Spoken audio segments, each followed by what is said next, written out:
জীবনেও খেবলা মারিনি। আমার ওয়াইফ মিসেস অপর্ণা সমাদ্দার, সে আমাকে খেবলা মারা শিখিয়েও একটা বড় কাতলা প্রায় 3 কেজি কাতলা আমাকে ধরে আনলাম। এই দিয়ে আমরা দই কাতলা, দই চাংড়া, দই বেগুন সব কাতলা দিয়ে খাই। উল্টো পাল্টা বলছে কেন? বেগুন দিয়ে কাতলা মাছ করেছি আর পাট শাক, এত মিথ্যা কথা বললে হয়? আর মাছের মাথা দিয়ে ডালটা, হ্যাঁ, মাছের মাথা দিয়ে মুগের ডাল করেছি, এটা সত্যি কথা। আর একটু তরকারি দেবো?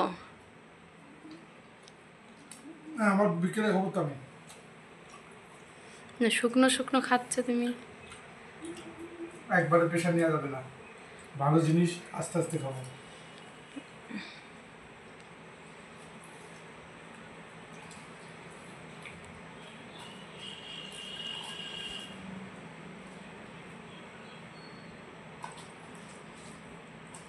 তুমি কত সুন্দর নুন ছাড়া খেতে পারো, আমি আবার খেতে পারি না লবণ ছাড়া।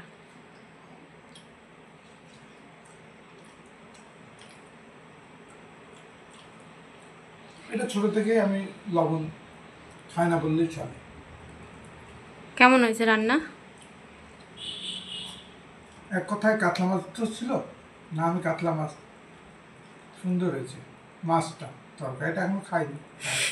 খাওয়া শেষ হয়ে গেল এখনো খাওনি?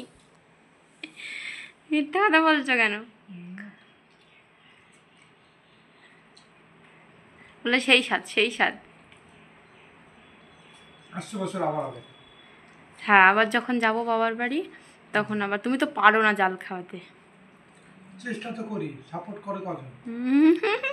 এমন হচ্ছে পড়াশুনো বা অন্য কিছু যে সাপোর্ট করো? মাছ দ্বারা কি সাপোর্ট করে হয়? ও তো নিজের ট্যালেন্ট। না, তুমি খেয়ে নাও। হ্যাঁ, টাটা। টাটা।